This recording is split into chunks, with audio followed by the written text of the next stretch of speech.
Woo! What a shot! Wow! By Fraser Minton, Keefe. Your guy, Frazier. Don't you dare call him Niles. I won't call him Niles. Hey, baby, I hear the blues are calling. Tossed salads and scrambled eggs. What a song. Goat spinoff show? Ooh, might be.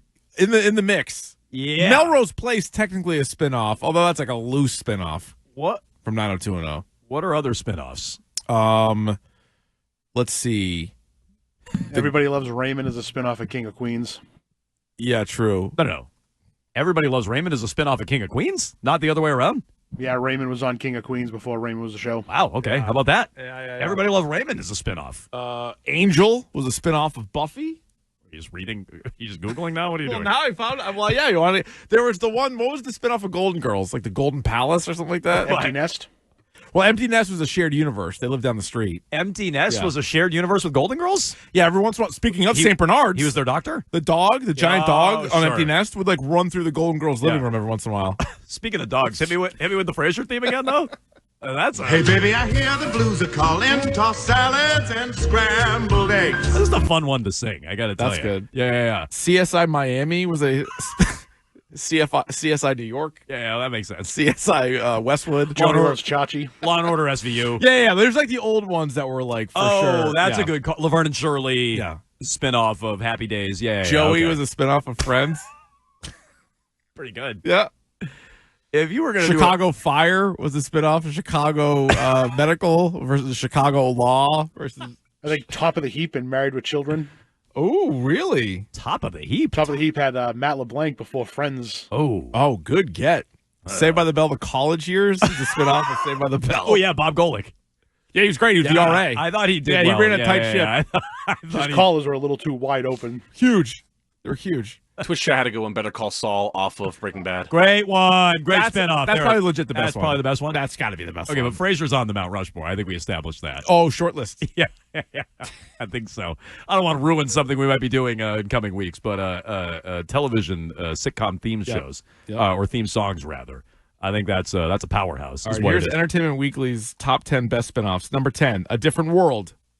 Great one. I watched that. That was the spinoff of The Cosby Show. That was when they were in college. Okay, didn't watch that. Law and Order Special Victims Unit. I just said that one. SVU, yeah. Angel. Yeah, you said that one. Benson. Benson? Yeah. Spinoff of Soap. Oh. Yeah. Okay, yep, yeah. The Good Fight, which was a spinoff of The hell's Good that? Wife. I don't know. Laverne and Shirley. Oh, there you go. I said That's a good one. Yep, nailed it. NCIS. It was a JAG spinoff. Oh, hey, yeah, I watched neither. The Jeffersons. Spinoff of All in the Family. Yep, good call. Yeah, that's a good one. Frasier. And Better Call Saul. So I think we kind of nailed it. Oh, we did. We really did. We kind of crushed it. We kind of did crush it. Good stuff. Fraser Minton crushed it last night. He did. Bruins 2-0. Bruins get a win with Corpy in net last night. Corpy was, I don't want to say great, but in overtime he was great. Well, yeah. He had one specific some save. of the saves he made, amazing. I think it was more than one, but yes, he had one incredible one save. ridiculous one, but yeah, overall very good. I think Corpy was great in overtime last night. Bruins got some depth scoring. So in two games, we watched game one and we're like, all right, they're going to pack it in. Here's how they're going to play. Pasternak's line's got to be going. Swayman's got to be nails on the back end. McAvoy has to take a step forward and return to where he's been in the past, not what he was last year. And then they went a totally different way last night, Keith. It's more wide open. It's their backup goalie. There's depth scoring. They've been good on the power. It was a 5-on-3, but they're good on the power play. Lindholm has scored in 2 straight games, both on the man advantage. I don't know. It's like a different way of winning already in 2 games. They did it back-to-back to start the year.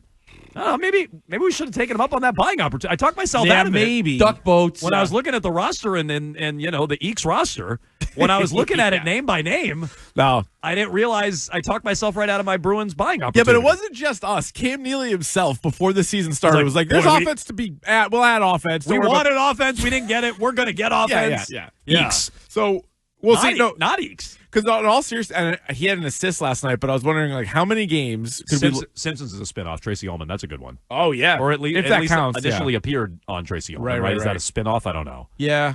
I'll take it, though. That's a good one. If they... Would MacGruber technically be a spinoff then? The show off of SNL? Anything from SNL probably is a spinoff, actually. Yeah, it's a good call. How many games would they win where Pastrnak doesn't have a goal? Like, he had an assist, and I know his assists have been going up over the last few years, and he's more than just a goal scorer. But, like, as simple as that, you're like, he's going to need to have monster games. And he was good, but it was spread around. And I don't know, maybe there'll be some more goal scoring. Like I just don't. I don't know how many guys you can rely on necessarily. Like the guy who scored the game winner, Casey Middlestad had a goal. Like how many goals do you think they're going to have all season? We'll see. 7! Yeah. Like honestly, it might be. But the defensemen have been playing. It's 2 games, but they've played really well. You worried about the hamper already being hurt? Yeah. I know they said after the game it's minor, but he's already hurt. We're 2 games in, he's hurt. Yeah, no, I don't like that. He got the A on the jersey was a little bit of a curse for him. I don't know, but yeah, he goes down, and then so other guys have to step up. I mean, you look at it, and I know they went to overtime, but 27 minutes for McAvoy, 25 for Zadorov, who maybe he'll be one of those guys that turns it around. We highlighted Swayman as bad year last year. If he's good, that is a big difference. But same with that guy. Like, he wasn't very good last year. Oh, he's horrible. And if you're getting this type of play out of him this year, then that's a big difference maker. Zadorov, Lindholm, well, both Lindholms, right? And one's already hurt. Yeah. But Elias Lindholm started hot last year. I want to see him do it for more than a couple of games. Another goal? Before I fully believe. And they were both, again, on the power play. So he hasn't scored even strength yet. But we'll take it. Okay. I believe in that line. I believe Pastrnak, Geeky, and he are going to be productive. He might just be along for the ride. But I think that's going to be a productive line. The hamper, let's see. And then, yeah, you're right, Zadorov. I mean, those are secondary pieces that are well compensated, where if those guys step up behind the 3 that we all know needs to step up, or in the case of Pastrnak, continue doing what he's doing, McAvoy and Swayman, then, yeah, this could be a playoff team. When we say they're going places and we say buying opportunity, they were +3 something to make the playoffs. That's what we're talking about. I'm not talking about making any noise once you get there. No. But could they be a playoff team? Maybe, based on the way they've started, maybe. Like, I'm not ready to change after just 2 games. Like, I feel like we already changed before there were any games. We went from buying opportunity to then not. Oh. I feel like we've already rode the roller coaster without any games even happening in the offseason. Yeah, but then once it started and we saw the guys, like, this is a great start. You can't have a better start. You're 2-0. But let's see where this goes. Like, I don't know how you're going to be able to rely on every single guy just yet. I think what also maybe helps is zero pressure, zero expectations. You're flying under the radar. Nobody thinks they're going to be very good. So there's a little bit of that. I don't remember the last time we went into a Bruins season being like, it's not a playoff team. You know, in some years they were so good and they had the best record in the regular season. There were other years where they were just, solidly in the playoffs the whole time. And the questions were always, all right, what are they going to do once they get there? They need to have a deep playoff run. This year it's like, I don't know. They got Pastrnak who's going to score a lot of goals. They got McAvoy who's pretty good, and they got Swayman. Let's see what it looks like. And so, I don't know, maybe that sort of, lowered expectations. Maybe that helps. Maybe it makes them play a little bit, freer this year. So, look, they beat Chicago last night, who I think is going to be pretty bad. Yeah. They have Buffalo next, who I think will probably be pretty bad. They beat Washington in the opener, though. Washington's a good team. Yeah. And that was a buttoned-up performance. I actually like that they showed variety in the first 2 games, like different ways to win. 100%. They outshot Chicago last night. They were vastly outshot in the first game against Washington, but they won both games. I like already in 2 games they've shown different ways they can win because I was worried. I liked how they won the first game against Washington. Yeah. But I was worried that's the only way they could win. And more entertaining than I thought or would have given them credit for because I know one of them was an empty netter, but do you think they'd have 7 goals in the first 2 games? No. I didn't. I thought it might take them 7 games to get 7 goals. I thought they might have like 1 through 2 games. Right. They'd score in a game. That's kind of what I thought, and then not in the other. Yeah. So no, they're way ahead of the pace I expected for them. That part's better. I am curious to see what the plan's going to end up being with Swayman. One of the reasons why they got rid of Omar a couple years ago, not just the contract, but they were like both goalies want to play 50-plus games. And so Swayman played 50-plus games last year. Wasn't very good. But now he had the training camp. He didn't have the contract thing hanging over his head. Are they going to let him play? Not let him, but is he going to play 55 games, let's say? Or do they say, well, the last time he was great, it was a split. And I don't think you want to split it with Korpisalo, but Korpisalo wasn't bad last year. He was better than I expected him to be anyway. I mean, so what's the number? What would you Swayman? do? Well, I would want him to play 55-plus going into the year. Now, if he proves he can't handle that, or he proves that he struggles with a back-to-back or 4 and 5 or whatever you break it down, then I would scale him back. He played 58 last year, which was far and away a career high. If he's paid like he is, he should play somewhere in that range again, to me. Yeah. Now, again, if he proves he can't do it, last year he couldn't do it. But he couldn't play he could have had weeks off and not played last year. The kind of shape he was in, the preparation he put in, and the way the team was going, like, I don't even know if that mattered. So, yeah, I'd want him for 55-plus this year. And if he can't handle it, then prove it to me, and then we'll scale that back, and it'll be more Corpy. But in the meantime, he's playing a lot. I want him in that territory. And look, I'd want him playing Saturday against Buffalo, Monday against Tampa, Thursday against Vegas, and then the next time he's off is Saturday or Sunday when they have a back-to-back. Yep. Colorado and Utah. I mean, that's what I would want. Ooh, the Mammoth. The Mammoth. Yeah. Those unis look nice. That's a road game. Maybe next week we might have to uniform police those. They're going great. into that weekend. They're very good. 617-779-7937. All your thoughts on the Bruins, their 2-0 start, and their win last night, including our guy Frazier. Don't call him Niles. Minton. Game winner. Hey, baby, I hear the blues are calling. Toss salads and scrambled eggs. Way to go, Frazier. Was it 9:30 on Thursday night? I think? Was that a 9:30 show? It wasn't. It was part of the Must-See TV for sure. Was it like Friends, Seinfeld, Frasier? What was the lineup? Oh, speaking of shared universe, Paul Reiser. Why am I blanking on the name? Mad About You. Mad About You, I thought was a shared universe spinoff of something, wasn't it? No, him and Helen Hunt were their own thing. Lisa Kudrow was in her character with Phoebe. Phoebe from Friends was on Mad About You? No. Phoebe's twin or something was the waitress on Mad About You. Yes. Man, what a small world. Yeah, seriously. That's wild. That was must-see TV for you, Keith. Yeah, I would say That's when so. television was television. Oh, hell yeah. Now, Must-see thanks a lot, TV, streaming services. TGIF. I mean, really, the end of the week. The Thursday, Friday TV blocks, the 2-hour blocks of television. You were cooking. And if you missed it, you just straight up missed it. No, if you missed it, you were SOL. You had to watch it live. You'd never see it. Was Family Matters a spinoff? Of? Family Matters a spinoff? Of what? For some reason, thought it was a spinoff of something that Kyle was in something else before. He was in Die Hard. You're thinking of Boy Meets World, the college years, I think is what you're thinking Or of. Girl Meets World. Oh, that one. I didn't watch that one. No, me neither. No. But the best lineup would have been... That's just when she was born? Is that what that show was about?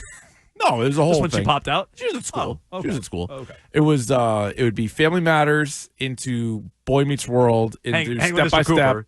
That was at 9:30. Sister. No. Google's telling me that Family Matters was a spinoff of Perfect Strangers. With Balky? With Balky and Cousin Larry. The text line, by the way, is telling me... Was Carl on So he must have been Perfect on Perfect Strangers? Yeah. The text line is telling me that everybody Were they in loves... San Francisco? Oh, sorry. I thought they were in... Chicago. Was Perfect Strangers in Chicago? I remember Balky, but I don't really recall where it was set. Oh, boy. Shame on me, but Deep I don't. dive here. While you're deep diving, the text line is telling me, by the way, that Everybody Loves Raymond Twisted. came out in 96, and not yesteryear. What the hell's King of Queens? Came out in 98. KOQ guy. Yes. All right. Okay. I like King of Queens. Great show. I the assumed majority it of was the the other way Got it around. twisted. Got it twisted around. Yeah. Look at that. The majority of the series is set in Chicago. There you I go. didn't realize that for Perfect Strangers. Different World in the Cosby Show. If you guys remember that one. I mentioned that. That was I one mentioned of them. that. Yeah, he was in one of them. college. Yeah. It's college. Yep. 617-779-7937. Have a bite at the apple here on Must See TV Talk. Meanwhile, this struck me last night before the game. Marco Sturm pregame, who, by the way, again, in timeouts last night, mouth wasn't agape, tie wasn't askew. Still nowhere near the timeout. Then they cut to the Chicago bench, and Jeff Blashill is like drawing up plays like you read about on the grease board. And Marco Sturm just like Homer Simpson's his way out of the camera shot every time they have a timeout. But he doesn't want to steal the thunder. Maybe. I mean, I guess not. That's He's part got of his it. hands in his pocket, standing in the corner, while everybody else is, getting ready to finish out the game. Correct. Marco's 58 minutes in. He's like, I'm good. Guys, I'm going to get ready for the press conference. So his press conference before the game, he's going on and on and on about David Pastrnak. Let's listen to it, and then I have some thoughts on the other side. What I didn't know, that he's... Listen, all those superstars are very competitive, but he's also he can get a little feisty too. I know he showed it even in practice. He was all out the last couple weeks. He was not shy of hitting guys in practice too, and that shows me he's a leader. You know, he wants to show it on the ice, not just in game, but also in practices too. Okay, now just to close the loop, Family Matters is indeed a spinoff of Perfect Strangers. That's wild. Harry at work with Larry and Balky. That's amazing. Okay, so there you go. It is a small world. Marco Sturm, though, is just going on and on. He's like, boy, that Pastrnak, what a feisty leader. It's what strange. a feisty little fella he is. Isn't it strange? Because it seemed like at the end of last year, which was a debacle, right? They trade Marchand, which you never trade captains, we were told, on this very show. But they did trade their captain. They traded a bunch of other players. By an expert. Correct. Yeah, we were actually we were chastised. Actually, is what we were. We were. Yes. We And were. then he got traded. And then we were left at the altar. But So you don't trade captains. They do trade their captain. They trade a bunch of other players, and then the team sank like a stone. But even around all of that, I thought Pastrnak, which surprisingly didn't strike you as somebody that would be a leader, kind of morphed into one. I don't know if he looked around and was like, all right, I kind of have to be, or whatever it was. Because the best player isn't always the leader, right? No. But in this case, I wonder if he felt like... I think in some sports, by default, they kind of have to be. Yeah, Your quarterback kind of has to be. Quarterback, the best player tough, in the NBA kind of has to be. In the NHL, though, I agree. Definitely your best player does not have to be your captain. Right. Oftentimes, they're not. And so it seemed like he took on a lot of that responsibility. The only other candidate they had was McAvoy, but remember, he was hurt. Like after the Four Nations, he wasn't around as much. So if Pasternak's such a great leader, yes, this is what I know. Sturm is going on and on and on. What a great leader! What a feisty little guy. If he's such a great leader, why isn't he the captain? I don't know. So why don't they have a captain? Was it because last year they didn't like how things went with him, and they were like, we don't want to promote it too far? I don't know. Or was Marchand such a bad captain that they've had like they're a little reserved just to give it out to somebody? Like I mean, they went from like Chara and Bergeron, which would be like two captains on any team that they were on, right? Like those guys are literally what you would think of as a hockey captain. And maybe they got kind of burned last go around, and they're like, do we want to just hand it out? But it feels weird to go into the season with just 3 alternate captains. So, look, whatever they're doing is working through 2 games, so I guess I'll stand down on this. But either you're full of crap about how great of a leader Pastrnak is, and you're going on and on and on. He's like such a great leader, but you won't make him the captain. Or there's a reason they're not making him the captain, even though he is a good leader. Like, I don't know which one it is. My guess is it's the first. He's full of crap. Right. Would be my guess. Because it's funny, in this sport, more like in basketball or football or baseball, certainly baseball, we wouldn't really talk about it. But they make such who's got the C on the song and sweater? a dance about it. They're like, oh my God, look at that. Look at that. There's a C. He's got the C on the sweater. Like they make such a production out of it. Yes. And they'll even have guys that, remember there was a few years where the Bruins would have whoever the captain was, probably Chara, and then they would like rotate alternate captains. And it would be like, all right, some games this guy gets the A, and it's like this big like ceremony for it. Yeah. So like they make it a big deal. I guess we can talk about it. I thought he was the obvious choice to make the captain. They didn't. And then, now Sturm's talking him up like he is. The Red Wings didn't have one for a couple years after Zetterberg retired. It took them like 2 or 3 years. Maybe they were like captain. Tough shoes to fill. Yeah, but was their coach going on and on about how I think the next guy was such a great leader? They were real bad. Yeah, true. This is good. You can't trade captains, as we famously found out last year. Oh, so they didn't name a captain because they want everybody available to trade. Maybe makes sense. That's a good theory. That's great. Who leads the handshake line, Jones, without a captain? Great question. Oh, they just might turn into like a circle. They wouldn't even know where to go. They wouldn't even know where to skate. Without a captain, who's going to lift the cup when they win it in June? Another great question. These are important questions. Who gets the cup first? Yeah. Probably Marco Sturm. Yeah? Yeah. Just goes out there and just bring Chara down out of the box. Yeah. It would probably be Swayman. He'd point to the assistant. He'd have Swayman would cut the line and just take it. Marco Sturm would just have the assistant coaches handle it. He'd just stand on the side of the bench in the corner. His mouth open. Just be in awe. At that point, he could be. Like that, I would understand being in awe of the when you win the cup. Yeah, you can stand there mouth agape, Yep. tie askew, let your assistant coaches do all the work. Looks like you in that just scenario. wandered onto the bench. You're allowed then. All your Bruins thoughts, 617-779-7937. We got good feedback, too, Keefe, on our top 5. It's up now at Jones and Keefe, at Keefe 21. Yeah, this is a list I'd like to have back. Yeah, now you named a number of high schools. I did forget one. Which one was that? The one I went to, St. Paul's. Oh, you didn't name St. Paul's. No. Not only should I have named it, I should have put it in my top 5. I probably would have had it in your top 5 somewhere. There was too many Saints. It was too overwhelming. I don't want to tell you how to make your list. I want to take out Amon-Ra St. Brown. I want to put it in the St. Lunatics. I also want to take out Joe Horn and put it in St. Paul School. Yeah. I got to tell you, another good suggestion on the text line, Sylvia Saint. I was not familiar with her work. Oh, you looked at her I up? did Google that on a work computer. What's she up to? Nice. Nice. Nice. I'll take a look. Good suggestion there, text For line. work. Yeah, well, it's our job.